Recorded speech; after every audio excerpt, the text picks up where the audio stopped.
and then you do it in the Eastern Cape, in the villages. If you don't do it, you do it in hospital. In my culture, they don't regard you as a man. I was working towards that. And then in 1998, I started to work to save money for circumcision. And then December 1998, I went for circumcision. I told my father, hey Madiba, I need to go for circumcision in December. He said, okay. And then I had to hit two birds with one stone. Oh.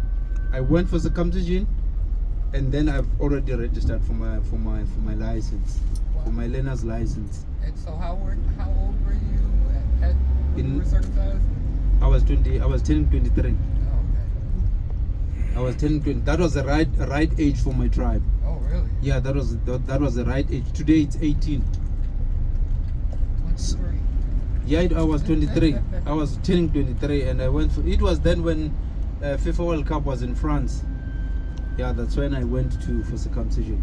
You felt everything. Yeah, and then after that, I had already done my learner's license, and then in 1999, I resigned. 1999, late 1999. I resigned at the petrol station. I got an amount from MIPCO. I got an amount of 3,388 rand 33 cents. I know that money. I got that money, and I said to my mother, I'm not going to get anything from this money. What I'm going to do, I've got a vision. I don't wanna be on a comfort zone. I wanna go somewhere. She said to me, what am I going to wanna do? I said, I've enrolled to get my driver's license code 10 to qualify to drive this. And then I was the last person. It was on Thursday. I was the last person here in Greenpoint. I was the last person to pass. And then that guy called me at 4 o'clock. Said, come, go and pass. Let's go. I passed it. When I got my driver's license, passed it, I cried walking down to the taxi rank. I went home. I showed my mother. And then the next day, I phoned that guy. I said, I've got my license. Said, wait for your card. And then, unfortunately, I didn't get, because I didn't have experience then. He said, just wait, look for someone. Then when you've got experience of driving, because I'm dealing with the tourists here. Then somebody saw me, another lady. I was working as a temporary security guard in a farm, counting the cars that were coming in and out. Having my driver's license, the card came back. And then that lady said to me, yo, your English is good, what are you having? I said, I've got a grade 12, my driver's license code 10 and the PDP. She said to me, I'm going to call a guy that I know, Brian Ked.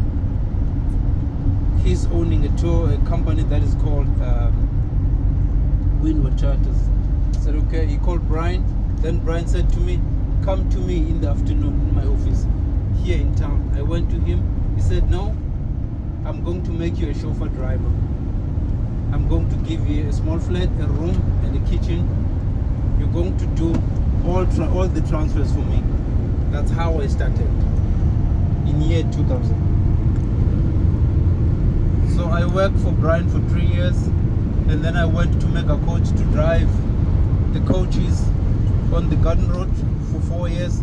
And after that, I worked for another company for 9 years. And then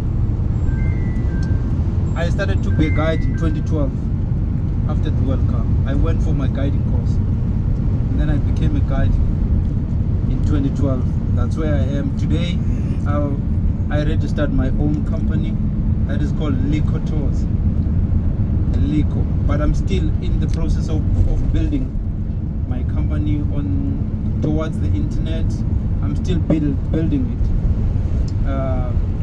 Liko, it's my kid's name. My son is Litande. My daughter is Koprosma. Liko. So it's Tours.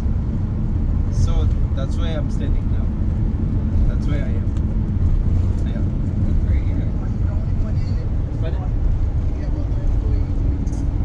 No, I'm still independent. I'm still the only guy. Because as much as our I will develop as much as if I develop, I'll get 1 or 2. But I want I want a woman in between. There is a girl that I know in the township, but she's working on her driver's license. I want to work with her because I don't want to make it as a one gender's company. I want to take a woman with me just to empower her because she's still young. I know her. I know where she's coming from. That's my vision.